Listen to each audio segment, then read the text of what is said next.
नंदनंदन भगवान श्री कृष्ण की जय। तो आज 24वें अध्याय में बहुलास्व जी ने पूछा है कि हे मुनि, नारद जी से, गोपीनाम चैव गोपानाम दत्वा संदर्शनम परम मथुरायाम किम चकार श्री कृष्णो राम एव वच चरित्रम परमम इष्टम श्री कृष्ण बलदेवयो सर्व पाप हरम पुण्यम चतुर्वर्ग फलम प्रदम मिष्टम। बोला कि श्री श्री कृष्ण और बलदेव की जो चरित्र है परम मिष्टम, मीठा, सर्व पाप हरम पुण्यम चतुर्वर्ग फलम प्रदम। बोला हे नारद मुनि, गोपांगनाओं और गोपों को उत्तम दर्शन देकर मथुरा में लौटने के बाद श्री कृष्ण बलराम ने क्या किया, और श्री कृष्ण और बलदेव का चरित्र बड़ा मधुर है। यह समस्त पापों को हर लेने वाला है और पुण्यप्रद है, चतुर्वर्ग फल प्रदायिनी है। नारद जी बोले, अन्यत चरित्रम शृणुता श्रीकृष्ण बलदेवयोः सर्व पाप हरम पुण्यम चतुर्वर्ग फलप्रदम। बिल्कुल सही, बिल्कुल सही बोले कि राजन, अब श्री कृष्ण और बलदेव जी के दूसरे चरित्र के बारे में जो है वो सुनो। ऑफ कोर्स यह सर्व पापहारी है, पुण्यदायक है, धर्म अर्थ काम मोक्ष को देने वाला है। बोले नरेश, कोलेन पीड़िता लोका कौशरवी पुरा नृप मथुरा माययौ सर्वे सद्विजा दीन मानसा। बोले कि कोल नामक दैत्य से पीड़ित हुए बहुत से लोग दीन चित्त हो ब्राह्मणों के साथ कौशार विपुर में से मथुरा आए। तो दैत्य का क्या नाम है? कोल नामक दैत्य। नहीं, मतलब ये लोग हैं ब्राह्मणों के साथ दैत्य पीड़ा किया कोल नामक देश से, दैत्य से। तो कोल दैत्य का नाम है, और उससे पीड़ित हुए बहुत सारे प्रजाजन ब्राह्मण के साथ कौशार विपुर से मथुरा आए भगवान कृष्ण के शरण ग्रहण करने के लिए, क्योंकि उस वक्त फैल गई थी बात कि श्री कृष्ण सबके शरणार्थी है, दैत्यों को मार करके प्रजाजनों की रक्षा करते हैं। तो जिस जिसको जहाँ जहाँ जो लोग सताए गए थे, सब लोग आ जाते थे मथुरा। और उस समय बलराम जी शिकार खेलने के लिए मथुरा से थोड़ा सा आगे गए हुए थे वन में। रास्ते में ये ब्राह्मण लोग मिल गए, कौसारपुर के ब्राह्मण, और दंडवत प्रणाम किया। सभी लोगों ने बलदेव जी के चरणों में प्रणाम किया। बलदेव जी ने भी ब्राह्मणों को प्रणाम किया। हाथ जोड़कर हर्ष और गदगद वाणी से कौसारपुर के प्रजाजनों ने प्रार्थना किया कि राम राम महाबाहो देव देव महाबल कोलेन पीड़िता सर्व आगता शरणम वयम।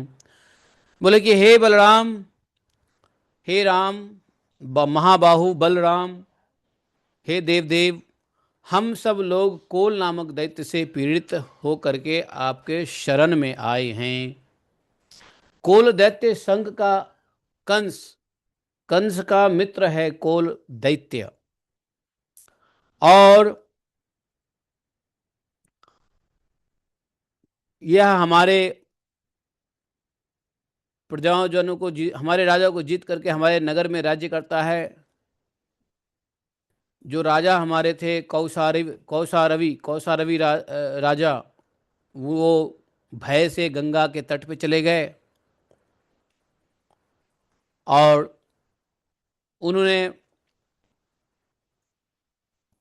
भजन करने के लिए, मतलब राज्य को पुनः प्राप्त करने का उनको कोई इच्छा नहीं है। अभी वो भगवान के चरण कमलों का भजन कर रहे हैं।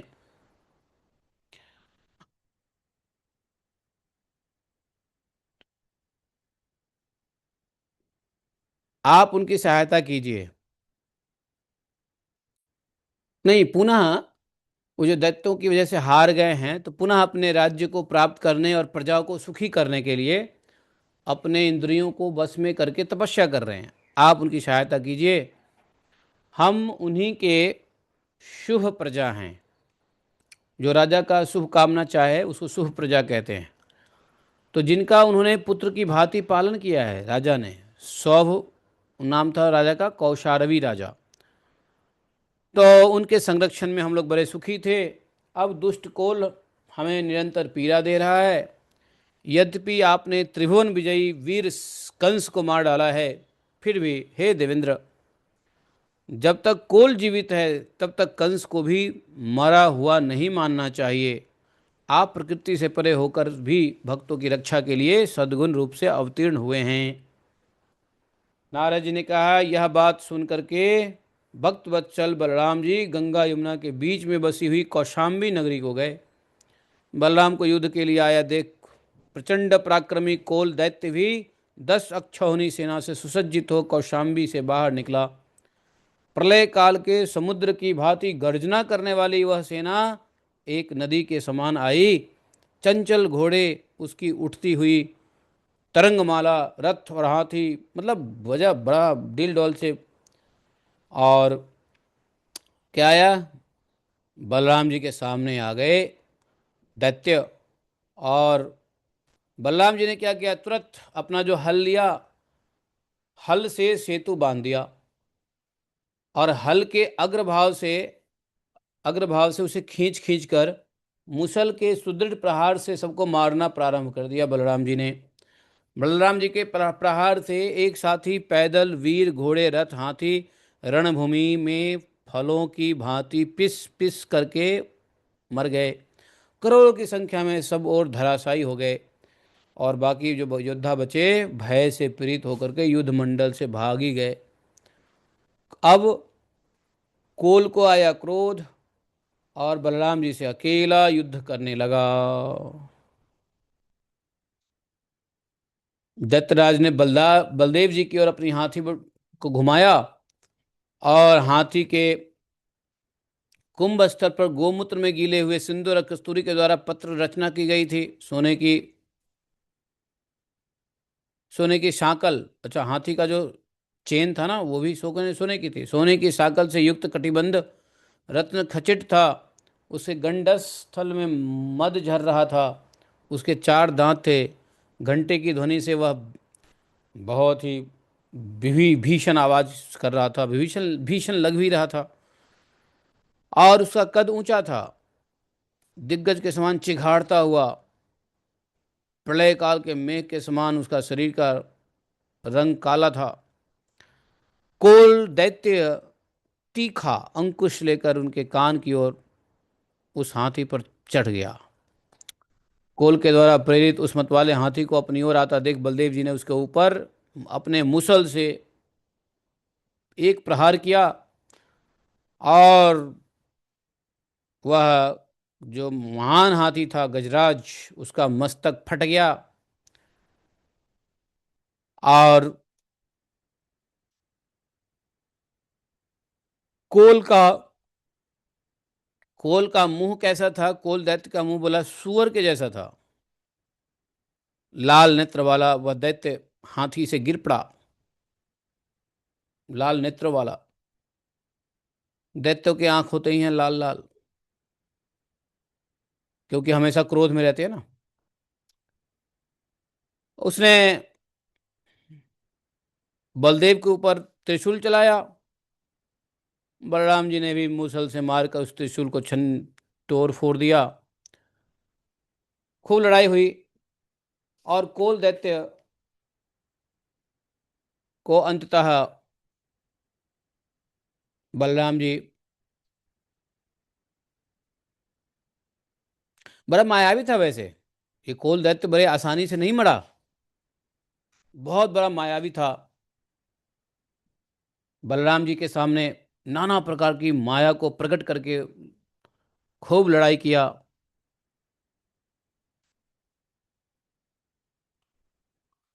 लेकिन बलदेव जी ने भी अपने दिव्य शक्ति से क्या किया, माया का नाश कर दिया। जब दैत्य का माया नाश हो गया तब बलदेव जी ने उसके अपने भुजदंडों से उसके भुजदंड पकड़ लिए और इतना घुमाया, पृथ्वी पर घुमा के दे मारा, है कि नहीं। एक घड़ी तक तो समझो छटपटाता रहा, कांपता रहा, उसके दांत टूट गए, आंख बाहर आ गए, मूर्छित हो गया और अंत में जाकर के मर गया वो। इस प्रकार महादैत्य कोल ब्रज के वज्र के मारे हुए वृत्रासुर की भांति पृथ्वी पे प्राण शून्य होकर गिर गया। उस समय स्वर्ग में और धरती पर जय जयकार होने लगा। देवताओं ने फूल वर्षा किया, दुदुम्भी बजाया,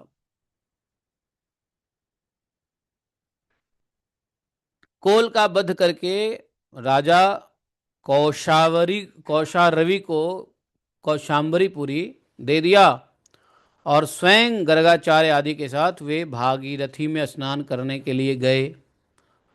उनका यह कार्य समस्त दोषों के निवारण एवं लोक संग्रह के लिए था। गर्ग आदि ब्राह्मण आचार्यों ने मंगलमय वेद मंत्रों का उच्चारण करते हुए बलराम जी को गंगा में स्नान करवाया। अब बलराम जी ब्राह्मणों को 1 लाख हाथी, 2 लाख रथ और 1 करोड़ घोड़े, 10 अरब दुधारू गाय और 100 अरब रत्न और जाम्बू नद सोने के भार दान में देकर मथुरापुरी को चले आए। बलराम जी ने गंगा जी में जहाँ स्नान किया, जानते हो, वही एक तीर्थ में बदल गया। जहाँ बलराम जी ने स्नान किया था उसको आज भी राम तीर्थ के नाम से जाना जाता है और आज भी वहाँ पे स्नान करते हैं लोग। पूर्णिमा कार्तिक में खासकर राम तीर्थ गंगा स्नान फेमस है। तो कहते हैं कि हरिद्वार में जो स्नान करोगे उससे 100 गुना अधिक पुण्य मिलता है राम तीर्थ में गंगा जी में स्नान करने से। तो बहुलासु जी ने पूछा कि कौशाम्बी से कितनी दूर है और किस स्थान पर है ये राम तीर्थ, बताइए। तो नारद जी ने कहा, देखो कौशाम्बी से उत्तर पूर्व की ओर जाओ, उत्तर पूर्व की ओर 4 योजन की दूरी पे वायव्य कोण में शुक्र क्षेत्र से 4 योजन की दूरी पर कर्ण क्षेत्र से 6 योजन और नल क्षेत्र से 5 कोस अग्नेय दिशा में रामतीर्थ की स्थिति है। आज भी वृद्धकेश स्थित पीठ से और बिल्वकेश वन से पूर्व दिशा में 3 कोस की दूरी पर रामतीर्थ है। बंग देश में दृढ़ासु नामक एक राजा था। बंग देश मतलब बंगाल। वे लोमश मुनि को कुरूप देखकर सदा उनकी हंसी उड़ाया करता था, दृढ़ास्व। और महामुनि ने उनको श्राप दे दिया। तो विकराल शुकर रूप वाला असुर हो जा। तो लोमस ऋषि के श्राप से ही वह राजा दृढ़ास्व ये असुर बना था। लेकिन जब इसने प्रार्थना किया तो उन्होंने कहा कि ठीक है, तुमको अपने गलती का प्रायश्चित हो रहा है, तो तुम्हारा उद्धार होगा बलराम जी से। बलराम जी आएंगे और बलराम जी तुम्हारा उद्धार करेंगे। और इसलिए बलदेव जी आकर के उस असुर को, महादैत्य को मोक्ष दिया है। वहां से बलराम जी गए हैं जिह्वा तीर्थ, क्या बोलते हो, जन्नू तीर्थ, जहाँ जन्नू के दाहिने कान से गंगा जी का प्रादुर्भाव हुआ और उस ब्राह्मण शिरोमणि जन्नू के नाम पर गंगा को जाह्नवी कहा गया। गंगा को जो जाह्नवी कहते हैं, जाह्नवी, वो उसी ऋषि के नाम, ब्राह्मण के नाम पे पड़ा, जन्नू उनका नाम था। वहाँ ब्राह्मण को दान दे रात भर सब लोग वहीं रहे। उसके बाद पश्चिम भाग में पांडवों का अत्यंत प्रिय आहार स्थान नामक जगह है। वहाँ पहुंचकर उन लोगों ने रात्रि में निवास किया और ब्राह्मणों को दान और उत्तम गुणकारक भोजन देकर वहाँ से 1 योजन दूर मांडूक देव के पास गए। मांडूक देव ने अनंत देव की कृपा प्राप्त करने के लिए, अर्थात अनंत शेष की कृपा, अर्थात बलराम जी की कृपा प्राप्त करने के लिए तपस्या किया था और उसी के लिए अपने समाज के साथ बलदेव जी वहाँ पहुँच गए मंडूक जी के। तपस्या का फल देने के लिए वो मुंह को ऊपर किए एक पैर के ऊपर खड़े थे और उनका आंख जो है बिल्कुल ध्यान में निश्चल स्थिर हो गया था। वह हृदय में बलदेव जी के स्वरूप का दर्शन करते हुए साक्षात दर्शन के लिए लोलुप था। बलदेव जी ने उसके हृदय में से अपने उस स्वरूप को हटा लिया। जब वह नेत्र खोला तो सामने बलदेव जी खड़े थे और अनंत देव के उस परम सुंदर अर्थात बलदेव जी के सुंदर रूप को देखा। बलदेव जी ने कहा, मांगो, वर मांगो। तुम तपस्या कर रहे हो ना, मैं आ गया हूँ, वर मांगो। बोला कि महाराज, अरे आपका दर्शन हुआ, यही बहुत बड़ी प्रसन्नता है आपकी हमारे ऊपर।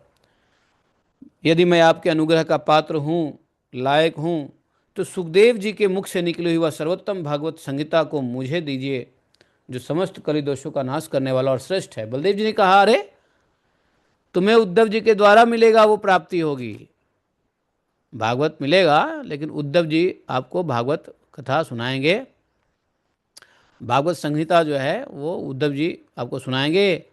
और इस भागवत का तो समझो महत्व कलयुग में और बढ़ जाएगा।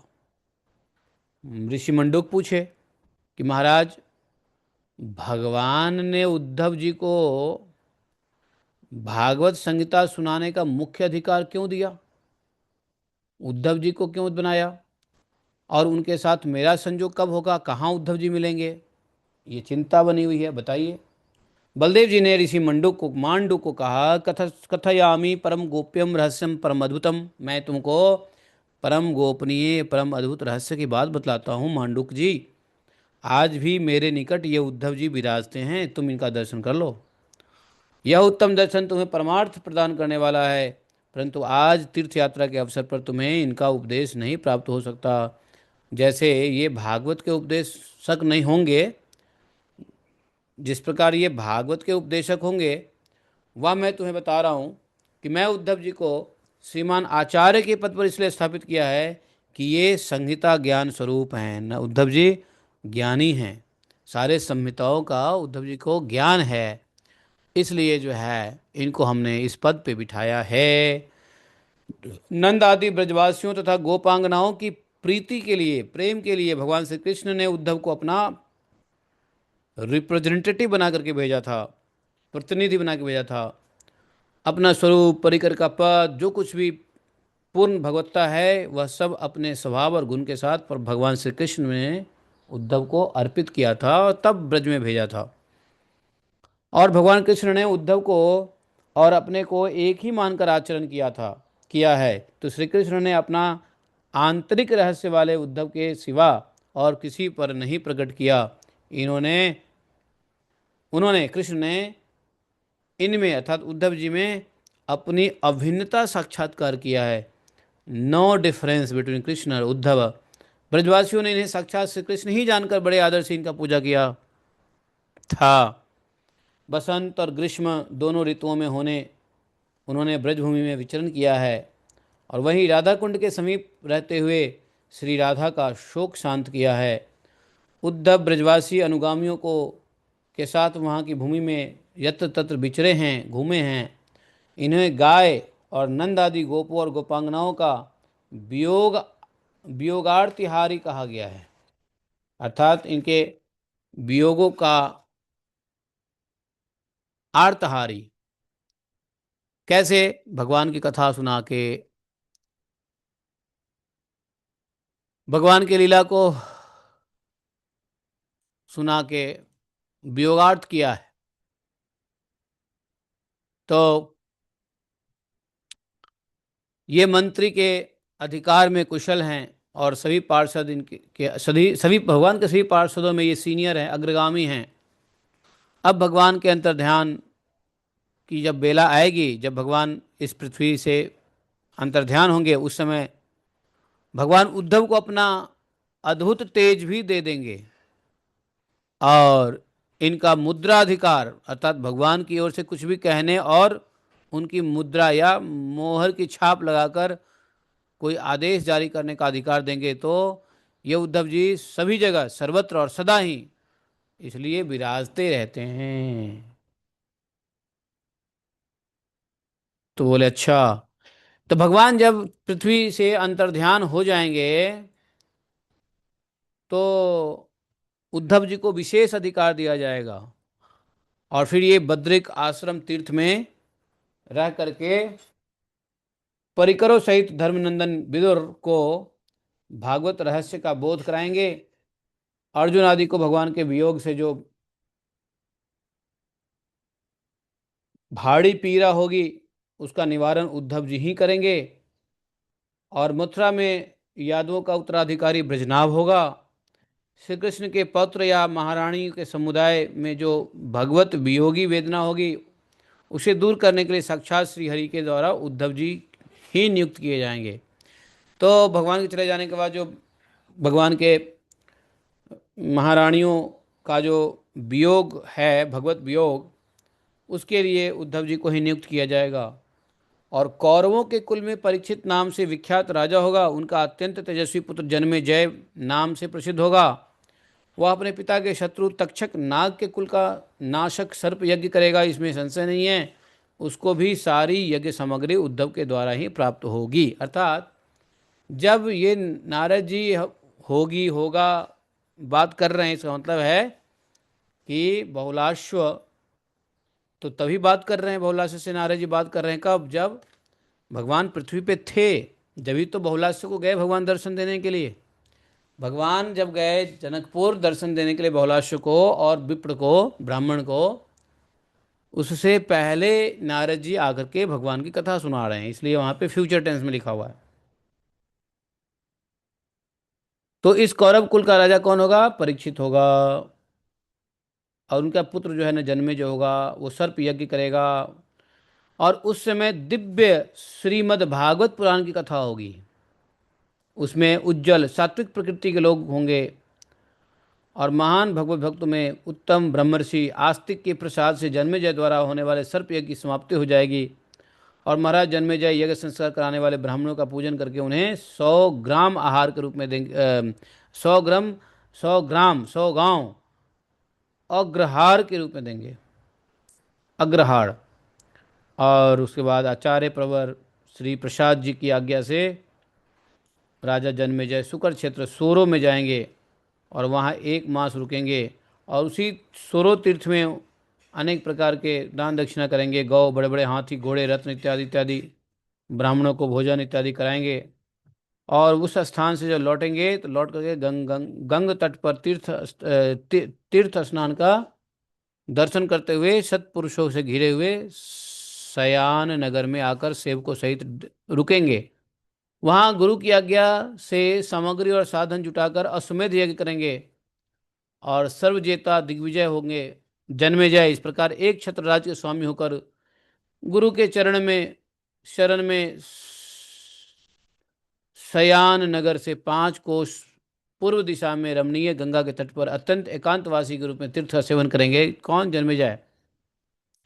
और वहाँ धार्मिकों के समाज में बड़े आनंद के साथ भवरोग विनाशिनी भागवत कथा होगी। और उस पूर्ण समाज में एक तुम भी रहोगे और भागवत की कथा सुनोगे तुम भी, और उसे सुनकर तुम्हें निर्मल पद प्राप्ति होगी।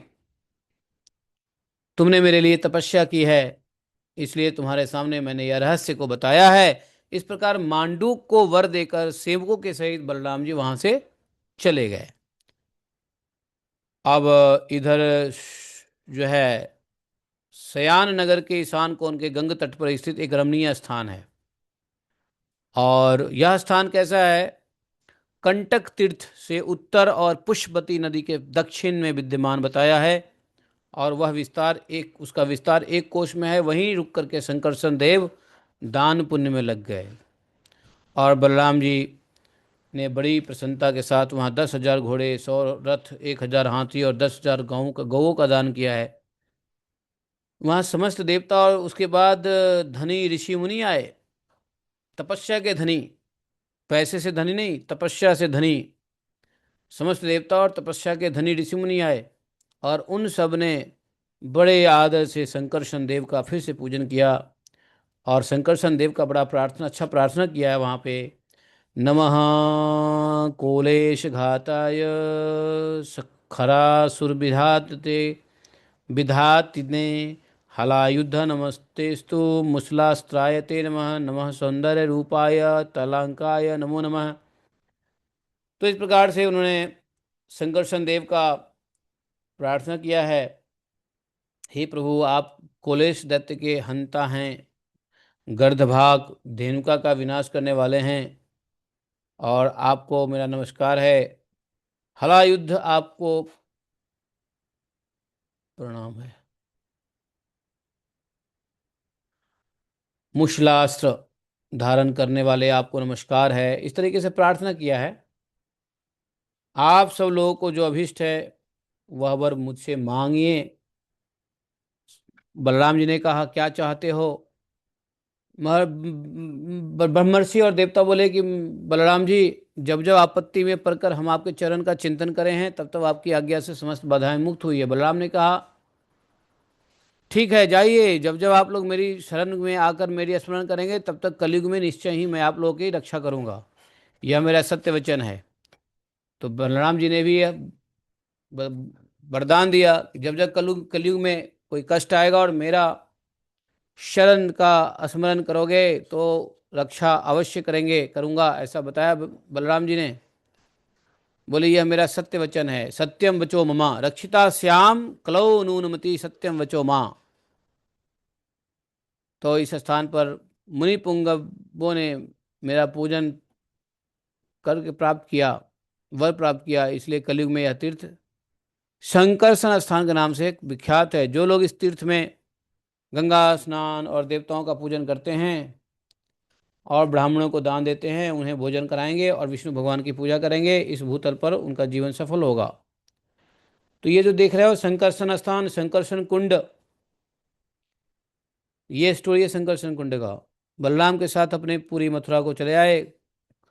कोल राक्षस वध और गंगा के जल में स्नान करके उन्हें लोक संग्रह के लिए प्रायश्चित किया था। बोले जो मनुष्य रामस्य देवस्य कथम या श्रीनांदर, जो मनुष्य बलदेव और भगवान राम की कथा, बलराम और कृष्ण की कथा को सुनेंगे, मनुष्य के बल के देवता बलराम वे सब पापों से मुक्त होकर परम गति को प्राप्त होंगे। तो यहाँ पर जो है जैसे धेनुका को मारा था वैसे ही कोल दैत्य का भी वध यही किया था, किया बलराम जी ने। वो गंगा और यमुना के बीच में वो प्रदेश आता है कौशल कौशवर नरेश। तो यहाँ पर बलराम जी की एक महिमा का अध्याय था, बलराम जी के महिमा का अध्याय। और 25वां अध्याय मथुरापुरी के महात्म्य और मथुरा खंड का उपसंहार, और इसके साथ साथ मथुरा खंड समाप्त हो जाएगा। तो 25वें अध्याय के लिए हम लोग कल बैठेंगे। आज के लिए इतना ही। बोलिए संसार के मनुष्य के बल के देवता बलराम जी की जय, बलदेव भगवान की जय। हाँ, तो यहाँ पे आज डेट क्या है? 30 मार्च। ठीक है, आप भगवान की प्रार्थना करते हैं और फिर गोपी गीत सुन करके समाप्त करेंगे। ओम नमो गोवर्धन धरणाय गोविंदाय गोकुल निवासाय गोपालाय गोपालपतये गोपीजन भर्तरे गृहगजोधत्रे करुणानिधये जगद्विधये जगत्मंगलाय जगत निवासाय जगत मोहनाय कोटि मन्मथ मन्मथाय वृषभानुसुतावराय श्रीनंदराज कुल प्रदीपाय श्री कृष्णाय परिपूर्णतमाय तम शंकर ब्रह्मांड पतये गोलोक धामधीशनाधिपतये स्वयं भगवते सबलाय नमस्ते नमस्ते नमस्ते। जायातीते अधिकं जन्मना व्रज शयत इंदिरा शाश्वतत्र हि जयितदिशता दीक्षुत